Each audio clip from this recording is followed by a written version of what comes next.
mau nonton video ini, gue harap lo nonton sampai habis biar tidak ada salah paham, karena akan ada penjelasan dari gue. Itu nggak pakai helm, Pak? Hah? Apa tuh? Itu nggak pakai helm tuh. Terus, bentar, Pak. Kalau pelanggaran ini sampai tuh. ada itu. Itu abang tuh nggak pakai helm juga. Apa Ya. kaitannya dengan pelanggaran kamu? Iya, nggak pakai helm. Enggak, kaitannya dengan pelanggaran kamu apa? Kalau orang melanggar, orang lain melanggar, kaitannya dengan kamu apa? Ya nggak ada kan. Enggak ada kan? Jadi nggak usah ngurusi hajatan orang. Cuman Pintar-pintar tuh memang loncat pas jaga jatuh. Dari zaman jahiliyah sampai sekarang pelanggaran ini ada, tidak mungkin hilang. ya Tak kan, ada manusia yang bisa menghilangkan pelanggaran. Pelanggaran. Tapi menekan pelanggaran itu makanya juga sama polisi. ya Pak. Jadi kamu Aku tak usah panjang cerita kesana sini ngelewer-ngelewer. Yang penting pertanggungjawabkan kesalahan kamu itu aja. ini Pak.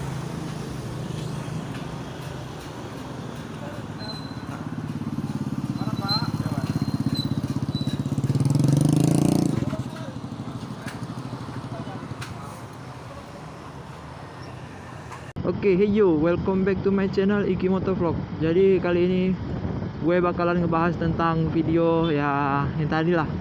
Gua itu kan ceritanya gue ditilang sama pak polisi yang ada di bundaran gitu. Di persimpangan. Terus gue tanya kan, itu tuh kami berdua tuh ceritanya kan boy. Yang pertama itu dia nggak pakai helm juga. Terus ada yang kedua itu sama gua kan. Itu gua tanya sama bapaknya, Pak, kesalahan saya apa, Pak? Jadi dia bilang gua terkenal pasal 291 ayat 1 gitu, pelanggaran tidak menggunakan helm kan. Oke, gue ikuti peraturannya. Tapi gue nggak lama setelah itu ngelihat banyak motor yang melanggar juga sama seperti saya, dan bapak itu juga melihat. Saya tanya lah, kenapa itu nggak ditilang, Pak?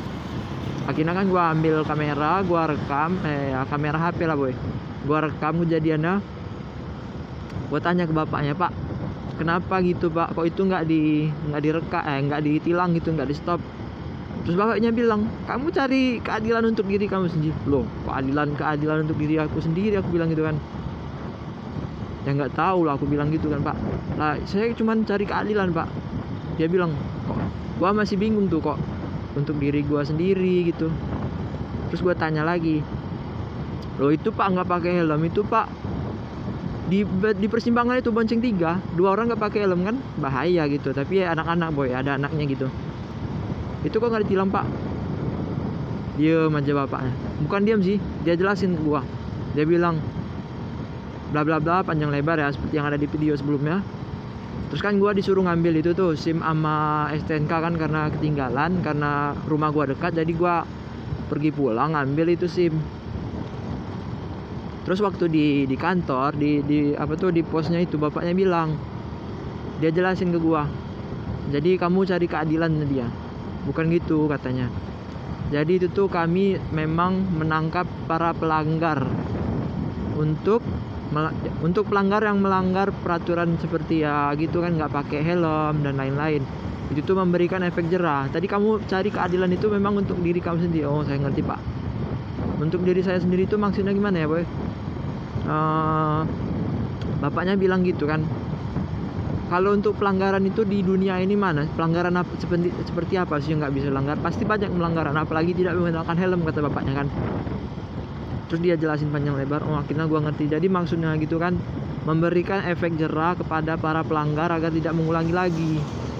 Ya seperti aku lah gitu kan, aku nggak pakai helm ditilang, terus memberikan efek jerah gitu biar dia nggak mengulangi lagi, kena denda 150.000. Oh seperti itu boy. Jadi kisahnya seperti itu. Terus gua perdalami ya juga sih. Setelah gua menerima pelanggaran tersebut, ya gua kalau kemana-mana nggak pakai helm gitu, nggak berani di jalan, takut jadinya boy. Jadi gua kalau kemana-mana itu selalu pakai helm, kemana-mana selalu pakai helm. Ya gitulah penjelasan dari gua. Jadi buat kalian yang melanggar, merasa tidak adil gitu, coba kalian pahami dulu kata-katanya. Seperti ini rupanya. Ya memang sih itu terlihat tidak adil bagi diri kalian, tapi gimana?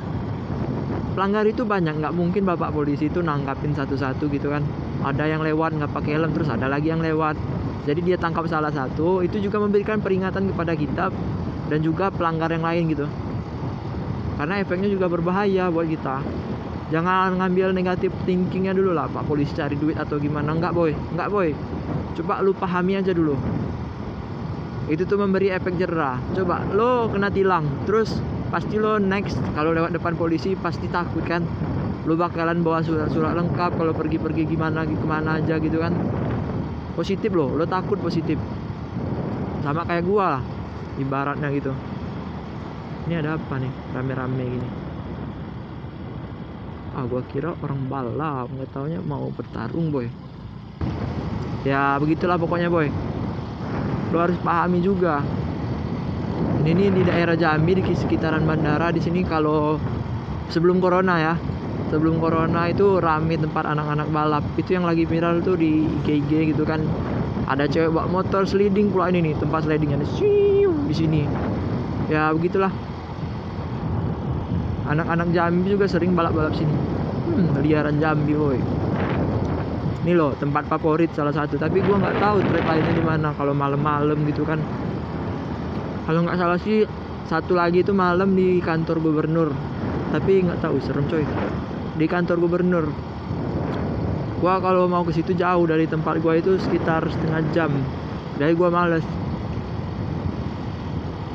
Ya kalau ngevlog dari sini. Nanti gua bakalan coba ngevlog ke sana ya jam-jam 12-an malam. Itu kalau nggak salah yang balapan itu motor drag, motor apalah semacamnya, rame pokoknya.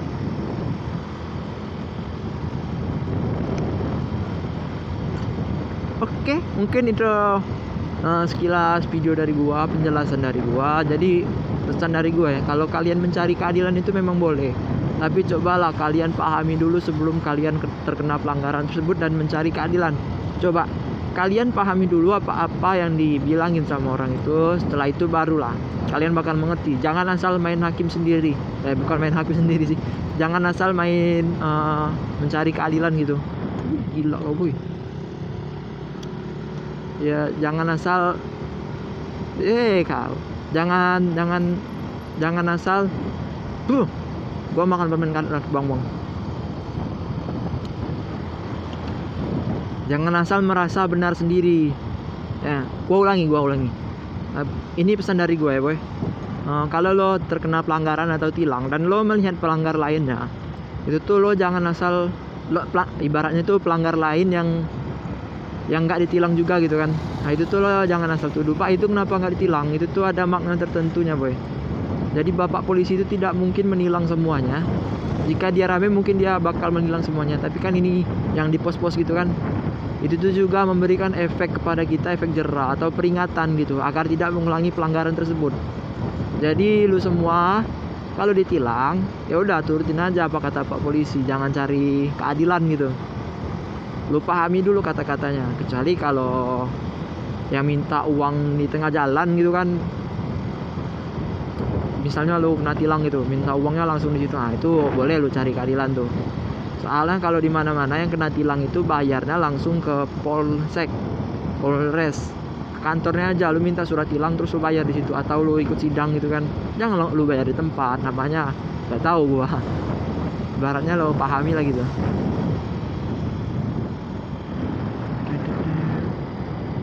Itu tuh gua di sana itu selalu ngeliat ibu-ibu ya sendiri berdua sama anaknya, terus tiap malam loh gua lewat dia ada.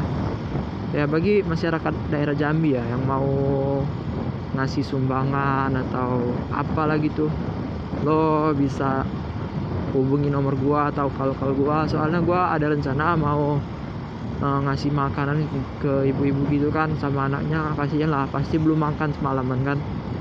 Jadi gua mau prihatin itu, bukan prihatin sih, mau ngasih sedikit pahala rezeki buat ibu itu kan, agar dia bisa menikmati apa yang kita rasakan. Mungkin dia puasa, itu udah jelas puasa. Cewek apa cowok pakai masker pak?